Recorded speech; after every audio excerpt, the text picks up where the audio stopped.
வில்லியனூர் ஸ்ரீ பெருந்தேவி தாயார் சமேத தென்கலை ஸ்ரீ வரதராஜ பெருமாள் தேவஸ்தானத்தில் உரியடித்து திருவிழா நடைபெற்றது. புதுச்சேரி மாநிலம் வில்லியனூர் பகுதியில் அமைந்துள்ள ஸ்ரீ பெருந்தேவி தாயார் சமேத தென்கலை ஸ்ரீ வரதராஜ பெருமாள் தேவஸ்தானத்தில் ஸ்ரீ கிருஷ்ண ஜெயந்தி உற்சவ திருவிழா நடைபெற்றது. அதன் ஒரு பகுதியாக நேற்று முன்தினம் இரவு திருமஞ்சனமும் அவதார உற்சவம் ஆகிய நிகழ்ச்சிகளும் நடைபெற்றது. நேற்று காலை 8 மணியளவில் வெண்ணெய் தாழி கிருஷ்ணர் திருவீதி உலாவும், அதனைத் தொடர்ந்து சுவாமிக்கு அபிஷேக ஆராதனைகள் செய்து தீப ஆராதனையும் காண்பிக்கப்பட்டது. மாலை உரியடி உற்சவம் வெகு சிறப்பான முறையில் நடைபெற்றது. இதில் பக்தர்கள் திரளாக கலந்து கொண்டு பங்கேற்று சுவாமி தரிசனம் செய்தனர். தொடர்ந்து இரவு சுவாமி வீதி உலா புறப்பாடு நடைபெற்றது.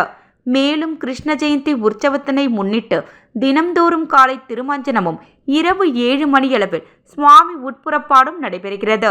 நிகழ்ச்சிக்கான ஏற்பாட்டினை தென்கலை ஸ்ரீ வரதராஜ பெருமாள் தேவஸ்தான கோவில் நிர்வாக அதிகாரி சந்தனராமன் மற்றும் உற்சவதாரர் மற்றும் ஊர் பொதுமக்கள் வெகு சிறப்பான முறையில் செய்திருந்தனர்.